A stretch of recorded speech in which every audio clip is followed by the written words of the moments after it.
Hey friend, welcome back to the Lifestyle School podcast. Today we're diving into something that's both super important and honestly can be incredibly overwhelming when you first start learning about it, and that is low toxic living. If you've ever found yourself going down the rabbit hole of researching chemicals in your shampoo, pesticides on your produce, or microplastics in your food and thought, oh my gosh, everything is toxic. What do I even do about this? I want you to know that you are not alone. I have been there. Most of my clients have been there. And while it can feel like a total uphill battle today, I want to talk you through how I think about low toxic living and why it's important, but also why it feels overwhelming. And, maybe help you start thinking about it a little bit differently so that you don't lose your mind or your budget.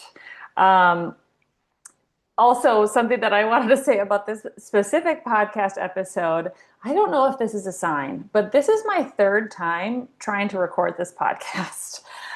Full transparency here, guys. I've almost given up on this podcast.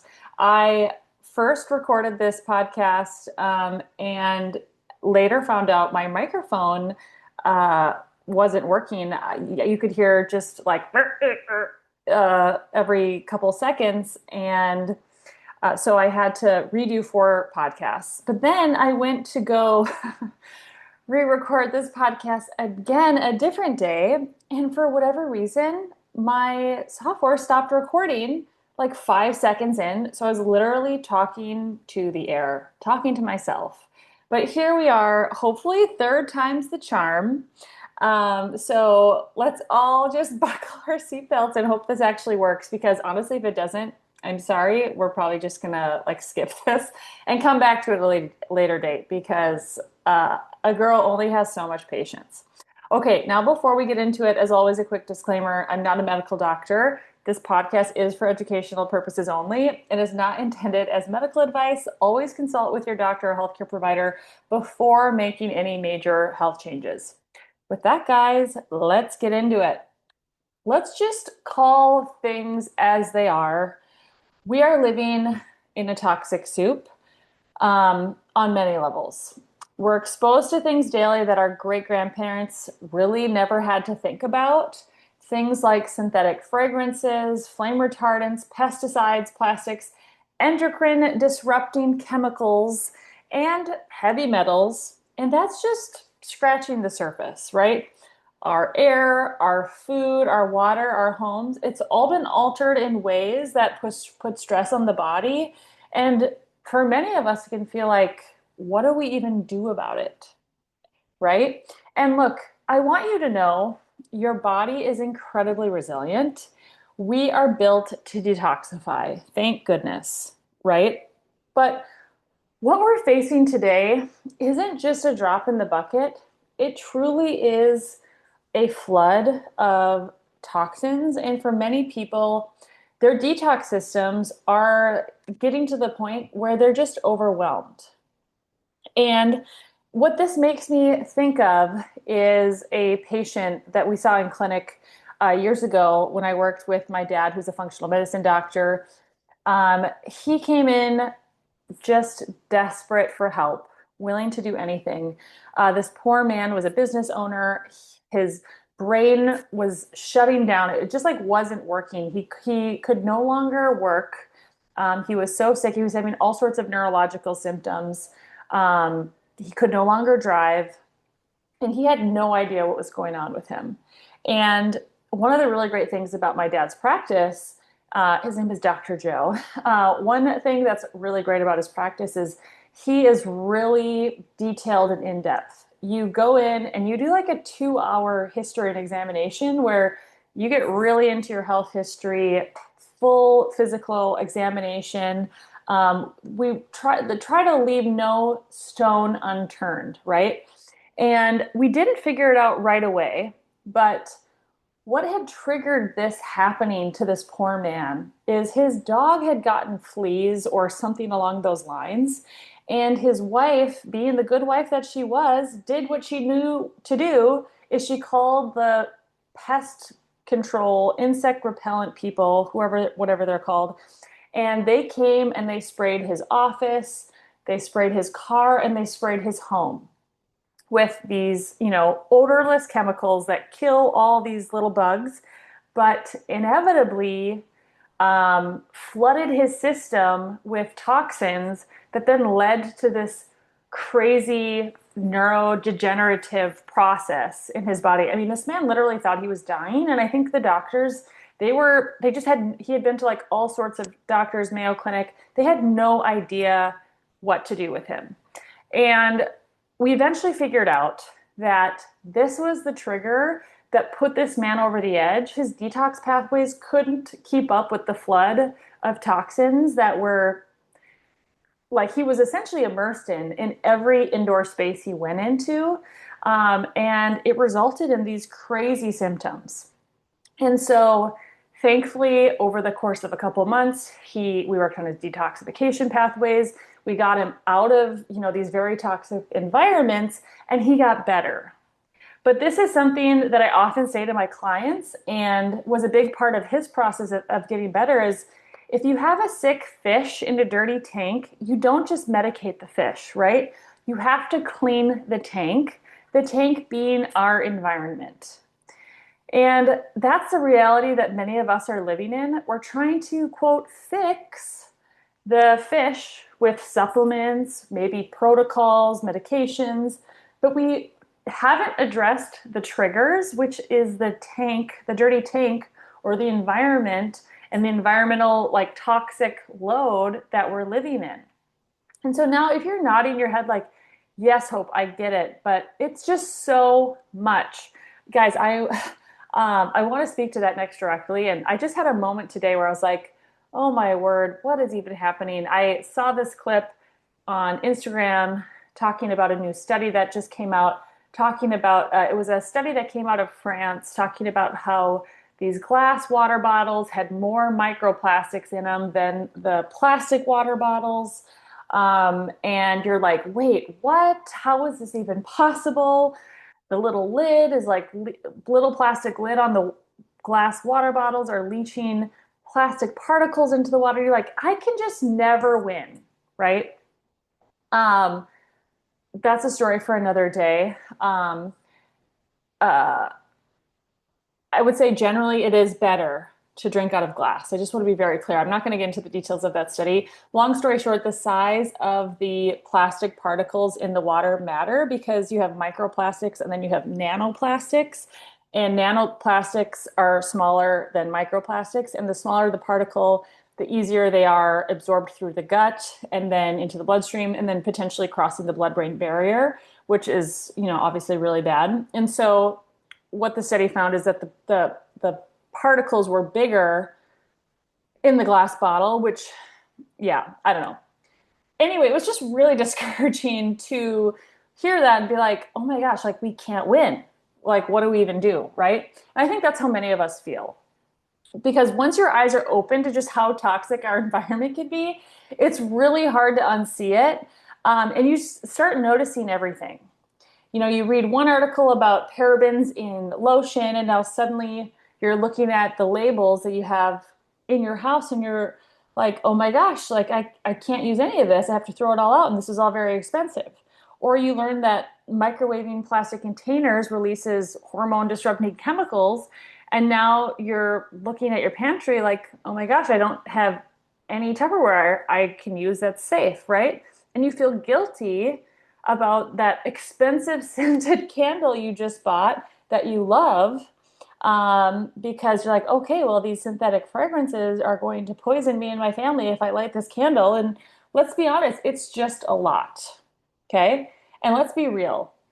Clean living does come at a cost, not only financially, but also emotionally and just from an energy perspective. Like, it takes energy to care and to focus on this and to then like intentionally make changes because it's not always easy to find like a clean swap for like a clean product. So whether it's swapping out cleaning products, buying organic, replacing cookware, it all adds up.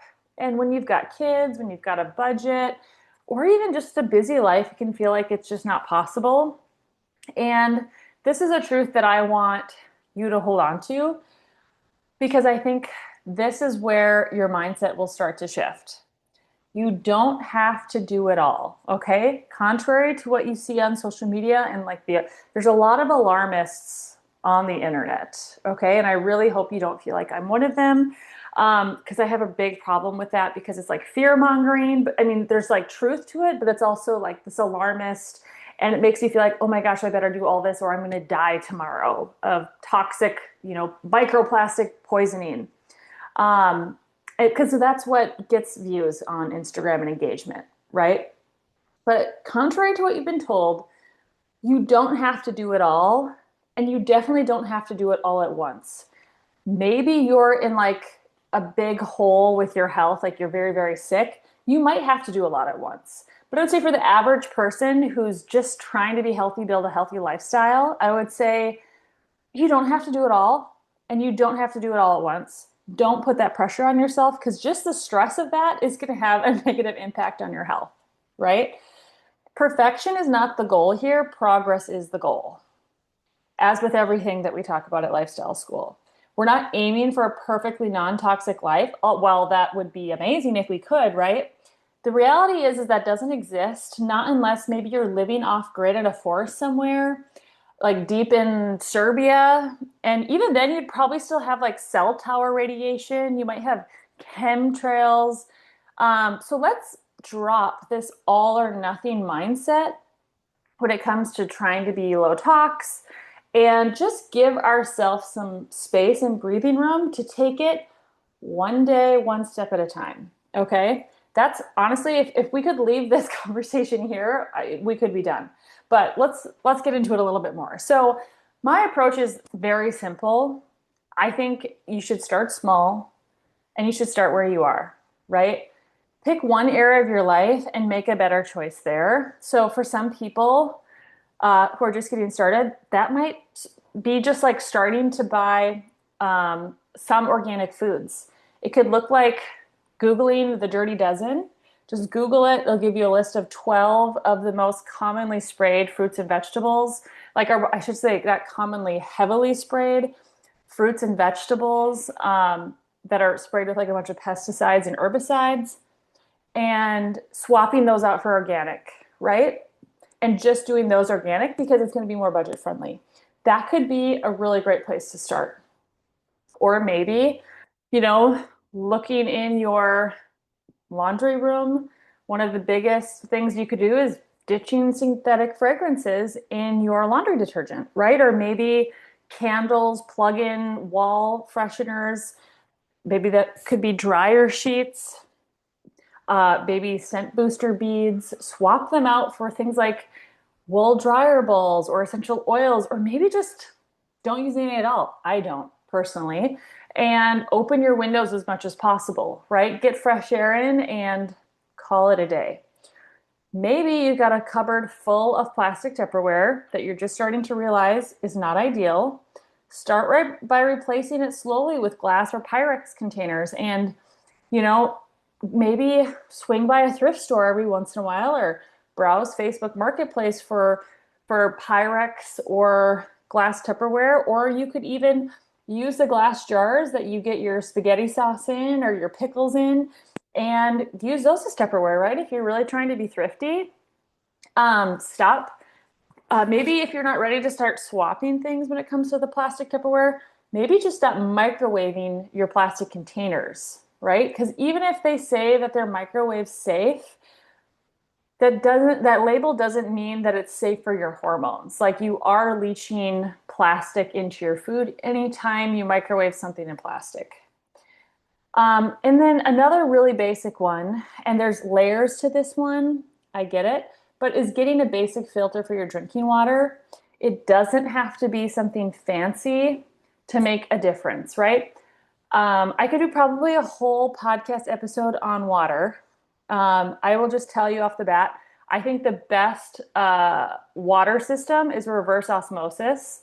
It's what I grew up drinking. They filter out like the most parts per billion. The problem with reverse osmosis is, one, that it's expensive. And if you're a renter, I mean, I live in California, the majority of I think it's 70% of people are renters in California. which is part of the reason why we've moved so many times in the short 3 years we've lived here. But um, it's really hard to, invest in a reverse osmosis system only to like move a year later, right? And it's really hard to take something like that with you.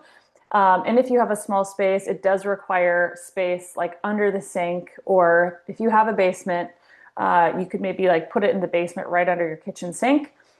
It's just a little bit more finicky, right? So get something basic to start. It's going to be better than drinking the tap water.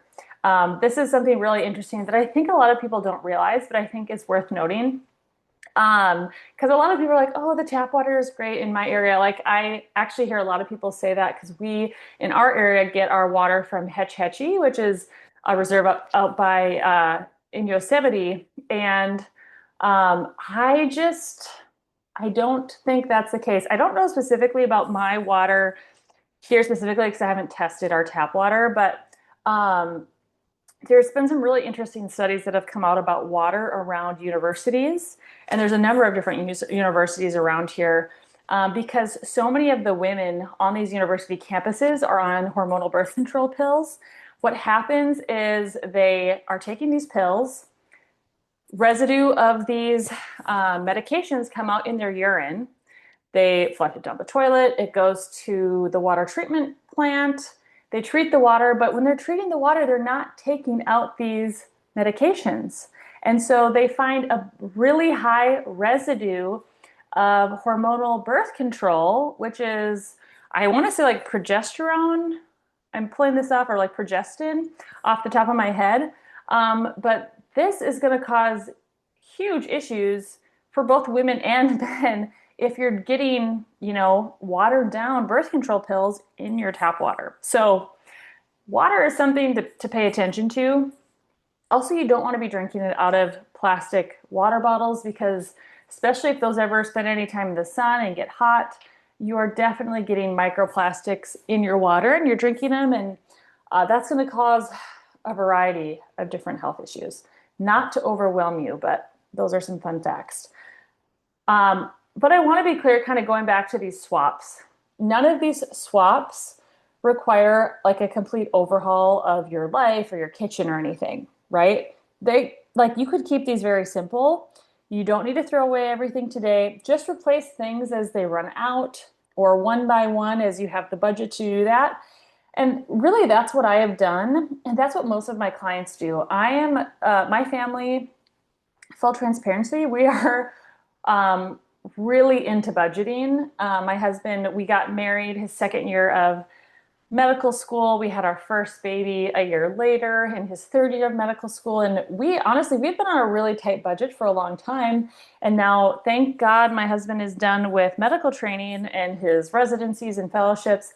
But, we got debt, and I'm sure you probably do. Most people have some level of debt, and we want to be debt free eventually. And so we want to be like really good stewards of our money and live on a budget, live below our means so that we can be, not living paycheck to paycheck, which again, I think is super important for our health because it relieves our stress so much. But anyway, that's another conversation for another day. But what I'm trying to say is as your budget allows, like take one thing and swap it out, right? It doesn't have to be like hundreds of dollars at a time. It could be 20 bucks. You buy one thing of Pyrex containers that are glass or glass Tupperware and you throw one out once a month. And over time, that's really going to build up, right? And don't underestimate how powerful these tiny steps can be over time. You're lowering your toxic burden with every small thing that you do, and that gives your body less to fight off. And that means better detox, means better energy for you, better hormonal health, and just better long-term outcomes. And so I want to talk about obstacles that I hear from people. And I kind of got into this, but the first one I think is budget, which I think is very legitimate. The budget one is actually how I have felt very overwhelmed with like trying to be low toxic. Thinking about trying to be low toxic and also thinking about my budget does make me feel kind of like, oh, this is a lot, if I'm being perfectly honest. And so I want to be clear. I don't want you to put yourself in financial stress to become low toxic. I don't think it's worth it. I think though you should do small things that you can. And the truth is like there are affordable swaps and accessible swaps that you can make. I mean, for like laundry detergent, I don't have the best non-toxic laundry detergent at the moment, but I get like the free and clear stuff from Costco, preferably when it's on sale, right? Instead of the stuff with all the fragrances in it. And it's not costing me a ton of extra money to do that. And I would say like another big one, especially that people talk to me about is I feel like it's all over social media right now. It's having its moment in the sun, but switching the types of materials you wear because of the microplastics in our clothes. And so switching to 100% cotton, linen, and wool. While I think it's a great idea, one, it's really hard to find 100% cotton or linen clothes. And then typically they're very expensive, right? And so swapping things out very slowly, like you buy one shirt and maybe you get rid of a shirt that's, not 100% cotton, but it doesn't have to be this like overhaul of your wardrobe. And honestly, I think just consuming less overall is one of the healthiest, most cost-effective things that we can do. So that, I don't know, I just want to give you that to think about. And then the second obstacle, I think, is just our mental and emotional bandwidth to tackle this. And for me, I'm going to be honest, I have gone through phases of times where I feel more capable of addressing this in our household. And then I've gone through seasons where it's like, I'm just trying to do the bare minimum over here and keep my head above water. The last thing I want to think about is like making swaps in my shampoo, right? And so I think being honest with where you're at, if you're already super overwhelmed, just trying to like cook healthy meals, sleep, do the basic things that we talk about over and over and over again, this might not be the time, right? To really start making big changes or maybe even little changes. I don't know where you're at, only you do. But I think having an honest conversation with yourself about what you're truly capable of, if like your shift to low toxic living is just cooking meals at home with like real whole food versus like throwing in a TV dinner or frozen pizza, that's huge, right? Because you're controlling the ingredients. So be realistic with where you're at and take the pressure off. This isn't the all or nothing camp. No one is a superhero. I about 3 years ago when we moved to California, I had to learn that I'm not Superwoman, and I took off my superhero cape, my cape that made me think and feel like I should do everything myself all the time and be all things to all people. It's like this is just we do not believe in that here, and so I want you to have that mind shift, like that mindset shift. And I also want to just say this isn't about fear. I don't want you to feel fear mongered about the toxic environment, but I do want you to feel empowered about the ability to make these small choices and the big impact that they're going to have on your health over time. And I don't want you to minimize that. I want you to celebrate the small wins. Because what you're doing is you're learning how to support your body better. And, that's not fear. That is taking ownership. And that's having agency over your life, which is what we all want. One thing I think about is I am very lucky. I grew up in a very low toxic household. Like we grew up, I'm one of 7 kids. Like I said, my dad is a functional medicine doctor. And like we were extremely crunchy in our little town. One of my best friends growing up, she did not ever want to come over to my house and spend the night because she didn't want to eat the food that we had because it was so weird compared to what she ate. She ate very much like the standard American diet. And she would get like anxiety about the food she would have. Like we're still great friends today. And she like told me that when we got older. And so I just thought that was super funny. Like I grew up drinking soy milk with just like the grossest flax cereal you could imagine. Honestly, I hate rice milk. I hate soy milk to this day because of how I grew up drinking it. Also, I don't think it's very good for you. But it's neither here nor there, but so I grew up in a small town and we would have a food, like we didn't have a food co-op, we didn't have a Whole Foods, we didn't even have a Walmart. Granted, this was in the 90s, but my mom would look at this catalog. She'd put in her order for bulk health food. They'd send it in with like this group of other people. And then this like large semi truck would come to town every week. And you could buy household products and, foods and stuff, both fresh, frozen, and then like pantry items. And this truck would come in and then there would be what they called a split. And then we'd drive there once a month to this church where they hosted it. My mom's job, I think she did like accounting or onboarding for like new people in the co-op. But then we'd go and like we'd find our pile of goods and all seven of us kids would help my mom carry it to the car and she'd write her check in her checkbook and we'd take it home and unload it. And so we were eating foods though. Like I grew up like we'd have turkey hot dogs, turkey bacon, just some really interesting stuff.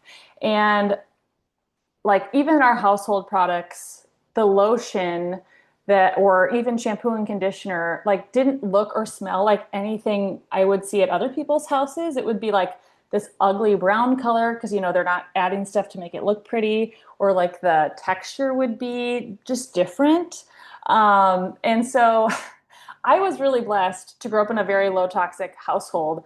And 2 points to that I want to say is one, I have five brothers and they're all super tall. I have two brothers who are 6'10", another brother who's 6'8", another one who's like 6'4" or 5, and then another one who's about 6'2". And I'm 5'10", and my sister is like 5'9", 5'10".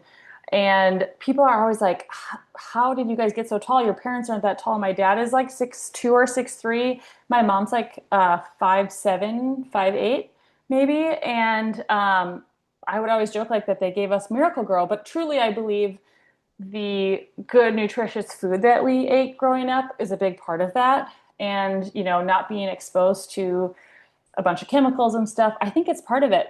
But the second part of that, reflecting on, my upbringing, and my parents really invested, like it was a financial sacrifice for them to do that, for us growing up. Like we didn't go on vacations really ever. The first time I went and I saw the ocean, I'm, a Midwest girl. I was in college. Well, actually, I went on a mission trip when I was 15. It was my first time on an airplane. I went over to Africa actually. But other than that, the next time I was on an airplane was when I was in college and I had bought my own plane ticket and I saw the Gulf of Mexico.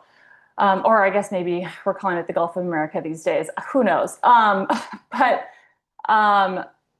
like they made a lot of sacrifices to make that happen for us, and I'm super grateful for it. But sometimes I find myself having to wrestle, what I am doing for my kids right now as a parent, and not compare it to like what my parents did for me, because I mean, honestly, I can feel like I'm failing. And I say that to say, like, don't compare your journey to someone else's because that doesn't do anyone any good, right? You got to start where you're at and just slowly build your way up to, the lifestyle that works for you and works for your family. So here's what I want you to remember from today. Yes, we're living in a toxic world, but you are not powerless, right? Number two is that you don't need to do everything, but you do need to do something and do it consistently, right? Just work on small baby steps and they will accumulate and compound to really big results. And number three, and this is big, guys, your goal isn't perfection, okay? We don't do all or nothing here. Your goal is progress. And so your challenge for this week is pick one area of your home, your kitchen, maybe your skincare, anything, and just make one swap. Okay, that's it, just one. And then come and let me know over on Instagram or Facebook what you choose to do. Tag me. My tag is Hope Platt Coaching. And I would love to just cheer you on and hear about what you're working on when it comes to low toxic living. If this episode helped you take a deep breath, maybe feel a little bit more equipped to make changes, take the pressure off, would you do me a favor and share it with a friend who's maybe on the same journey as you? it might just be the encouragement that they need to get started. And it would really help me get the word out about my podcast and all the time I'm spending recording this one episode 3 times. I really value your time. I really value that you take the time to listen. So if you could subscribe to the channel, leave a comment, leave it a review, that would just help me get the word out. But with that, guys, thank you so much for being here. Thanks for taking the time. And until next time, I just want you to remember that you've got this and that I am with you in it. Have a good one.